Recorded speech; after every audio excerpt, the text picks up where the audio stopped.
I returned to Nevada on a scorching July afternoon, more than 40 years after leaving the place I'd spent my life trying to forget. The dry sky swept across the desert like a wordless warning. The wind slammed against my car window, blowing red sand onto the road like a layer of memory dust, thick, stubborn, and cutting. The town of Rachel, just a few miles from Area 51, now stood as a faint shadow of itself. An old diner, a few rusting gas stations, and a handful of locals who still lived as though 1971 had never ended. My name is Todd Carlson. I'm 68 years old, and I'm not back here to retire. I've returned to verify whether a part of my memory is real. Back then, I was 23, an electronics engineer working for a small company that supplied parts to the military. My best friend, Felix Monroe, worked at Area 51, and he was never allowed to talk about anything. We lived in a small apartment north of Las Vegas, meeting every Saturday night. Felix was the cold, secretive type, but on the night of July 22, 1969, he called me, his voice trembling. "Todd, did you see the moon landing?" "Of course, who didn't? It's fake. I saw them filming it in a studio, here, inside." Then he hung up. That night, Felix never showed up at my place as promised. The next morning, I drove to his apartment, but when I knocked, a strange man stepped out, asking who I was, saying he'd lived there for over 10 years and had never heard of anyone named Felix Monroe. No record, no address, no one knew him, not a single trace left. I've lived nearly 5 decades with that gaping black hole in my memory, the kind that would sometimes wake me in the middle of the night, drenched in sweat, mumbling Felix's name, like a part of me knew he was still out there, but I couldn't reach him. And I thought I'd die with that secret, until last week, when an anonymous letter arrived at my mailbox in Oregon. Inside was a piece of old, handwritten paper in Felix's handwriting. I recognized it immediately. "Todd, they didn't kill me. They just moved me. But the memories, they're not yours. You need to go back to where we camped. Everything started there." The paper smelled of disinfectant, with a distinct crease, like it had been folded in a white blouse pocket in some kind of medical facility. I held the letter in my hands, my heart pounding like a war drum. The memory of the camping trip near Area 51 when I was 16 suddenly flooded back, something I had once thought was a strange teenage dream. We saw an unlit truck, ran away, then woke up in our own bedrooms, with no memory. Did we really camp there? Or was it a layer of memory implanted? I parked in front of the Lone Wolf gas station, where Felix and I had stopped for water over 40 years ago. An old man sat under the shade, a cigarette dangling from his lips, his gaze seemingly piercing through time. When I asked about the campsite, he stared at me. "You came back to find what's been erased, didn't you?" I froze. "Things like this shouldn't be remembered, son," he said, his voice raspy. "You kids, you were never meant to go to that boundary. I looked out toward the horizon, where the dirt road faded into a military fence, with signs reading "No trespassing, brass, deadly force authorized." My legs trembled, but not from fear. It was the feeling of familiarity knocking at my brain, as if I'd stood here before and had died here once. I stood before the rusted barbed wire fence, the same place where more than 40 years ago, my friends and I had hidden behind a rock, giggling like idiots, thinking we were raiding a forbidden place. But now I couldn't laugh. Partly because the warning sign, "Use of deadly force authorized," had been replaced with an unmarked biometric scanner. And partly because I wasn't alone. Behind me, a young girl in a gray hoodie, her long black hair covering half her face, stood motionless, staring at me from a distance. I turned around again, and she was gone. When I was young, I thought I was hallucinating. Now I know there are things that don't belong to my nervous system, but were uploaded like a glitch in the code. I walked along the fence until I saw a small tear in the wire, clearly cut by hand, very recently. Inside was a narrow trail leading into the barren land, no tire tracks, no cameras, like a secret shortcut or a trap. My heart raced, but my hand pushed the steel flap aside and I stepped in. The air inside was suffocatingly silent. No wind, no birds, no insects, as if this place was isolated from all natural frequencies. I walked for a few minutes before I saw it.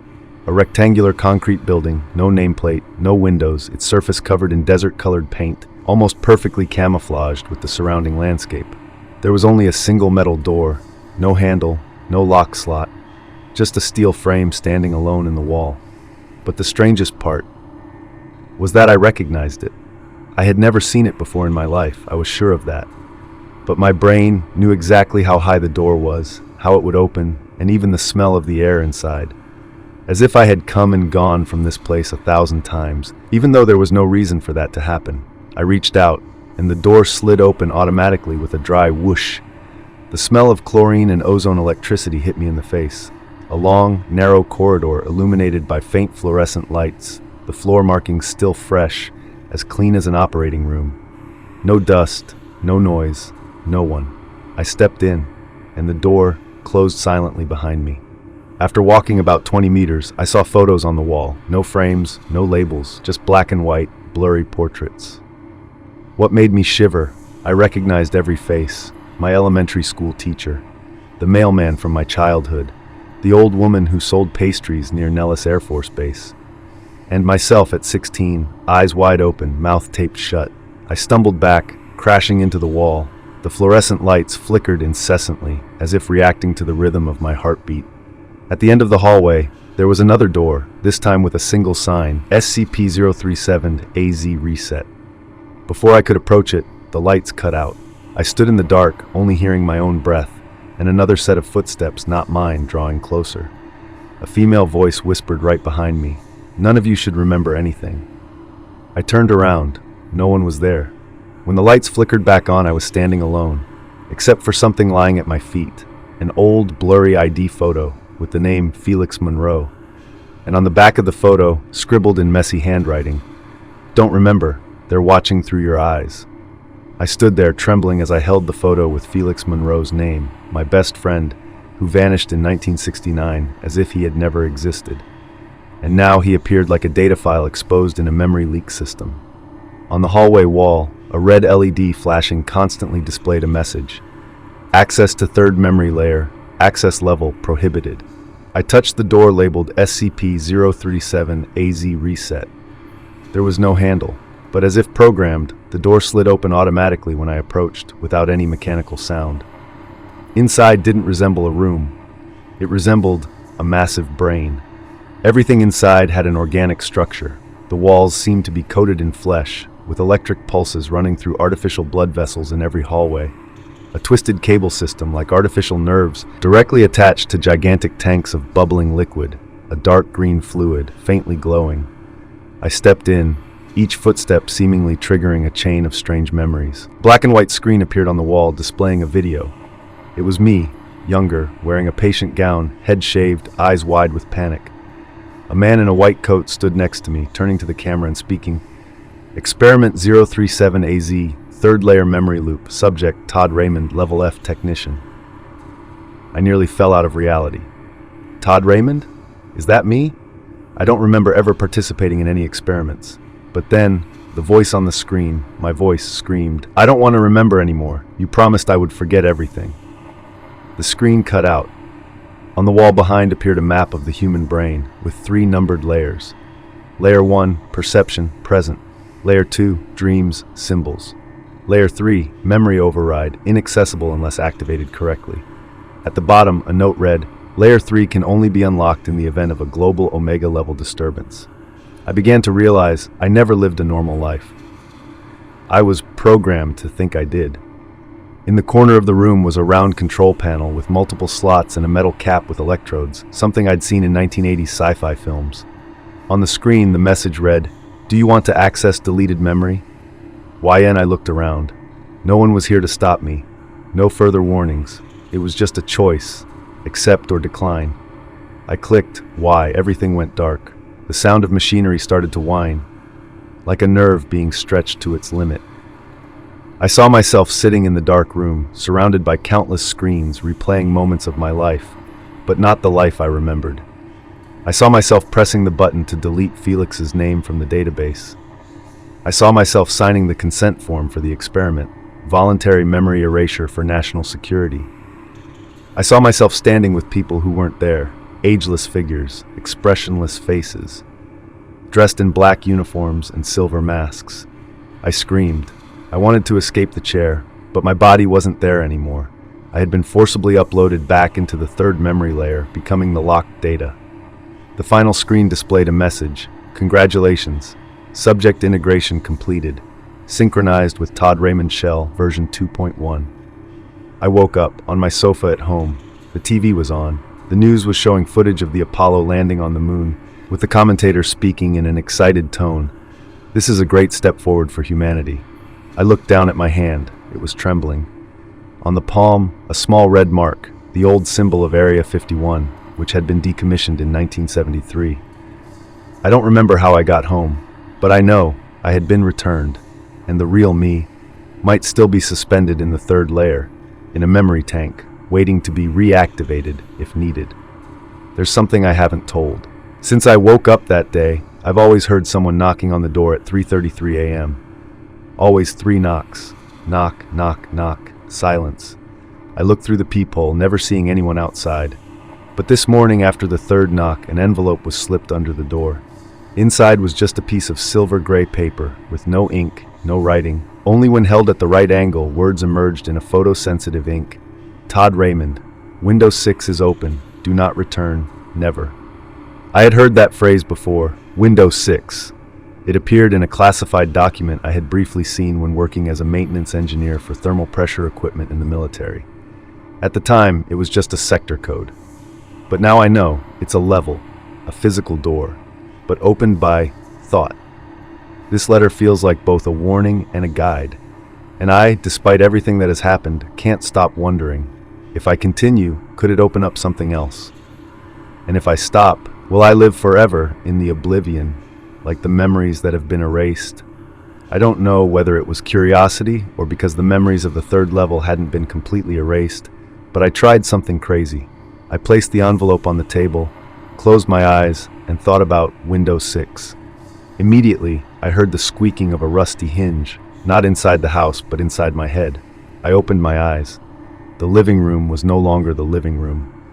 It was a long corridor leading to a steel door, no handle, no hinges, only the number 6 painted in dark charcoal, scratched almost completely off. I walked closer. On the door, a flashing message appeared. If you open it, you must choose real or remember. I didn't understand. Real is me.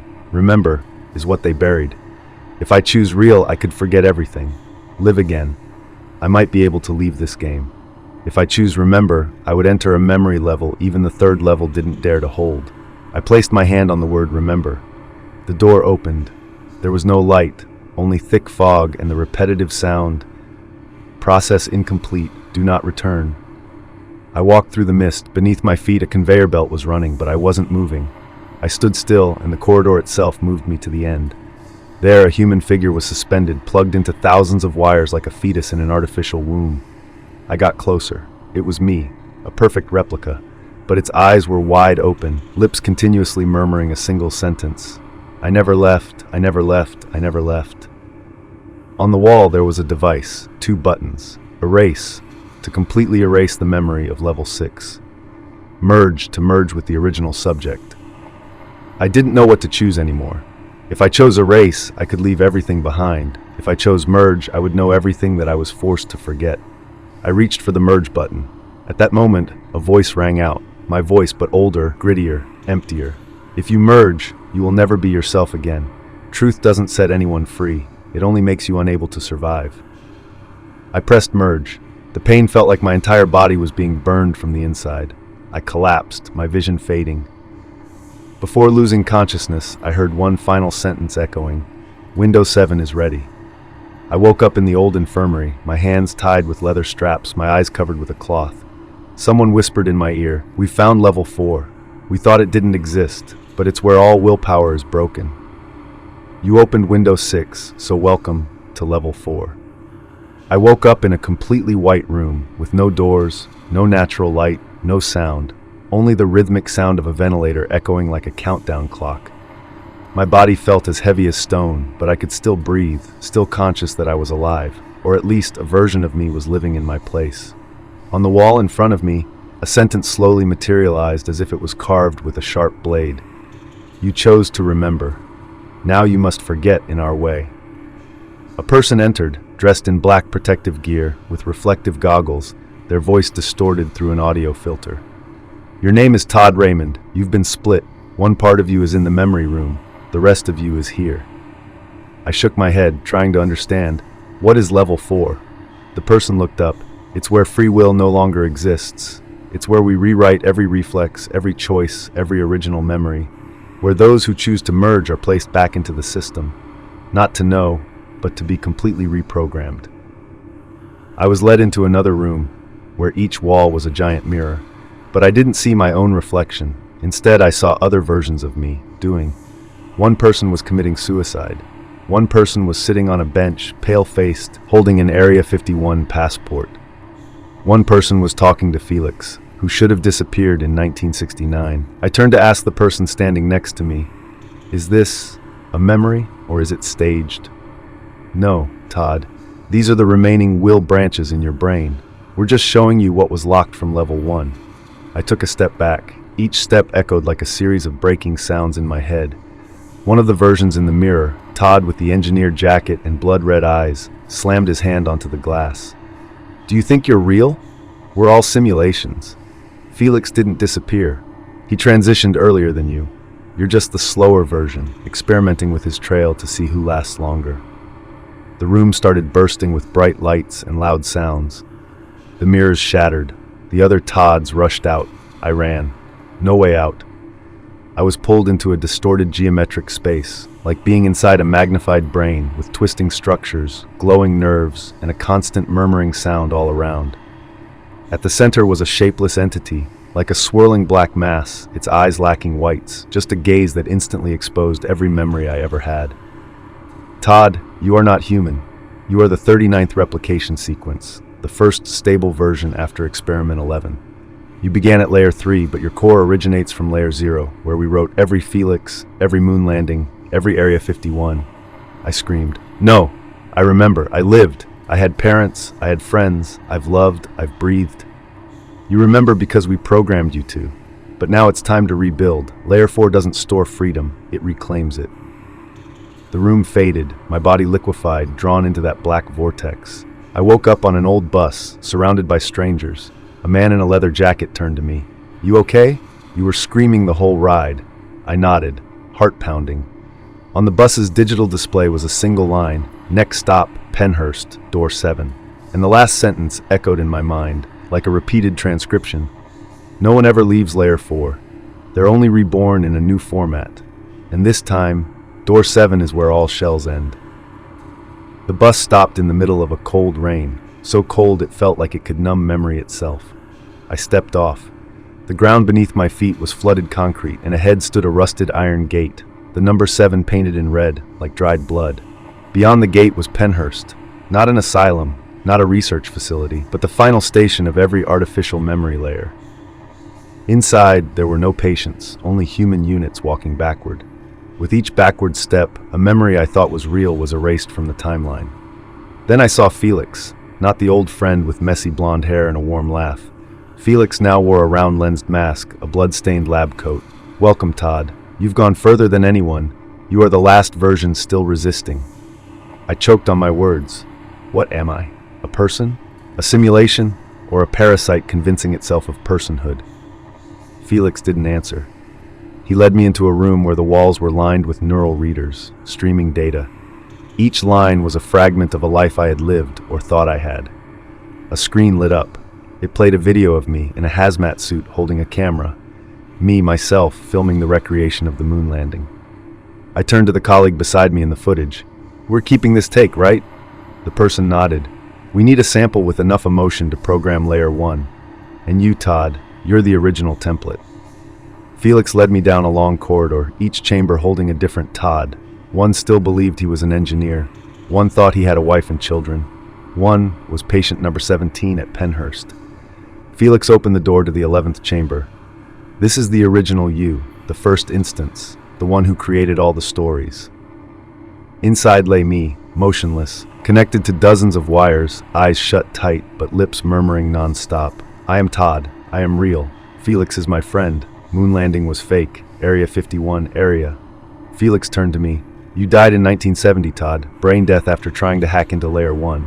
What remained was a reconstruction loop, over and over again, a dream that never ends. I screamed, "I'm still alive! I remember everything! I can feel!" Felix sighed, and that's the flaw. A simulation that knows it's a simulation can't be controlled. Felix pulled a giant switch. All the images disintegrated into binary code. Even I began breaking apart, into symbols, into language, into unfinished ideas. Felix's voice echoed through the void. "Goodbye, Todd. Penhurst apologizes for letting you remember too much." Not long after, a child sat at a desk and accidentally discovered a program on their computer titled Hallway 11, Sim Memory, Todd Raymond Vito. They clicked it, restarted the simulation. Todd's voice returned, intact, cold, yet deeply human. "My name is Todd, and this story happened a long, long time ago. Everything began again." Did you enjoy this content? Share your thoughts in the comments below. Support us with a like and subscribe so our channel can reach more people. Thanks for watching until the end.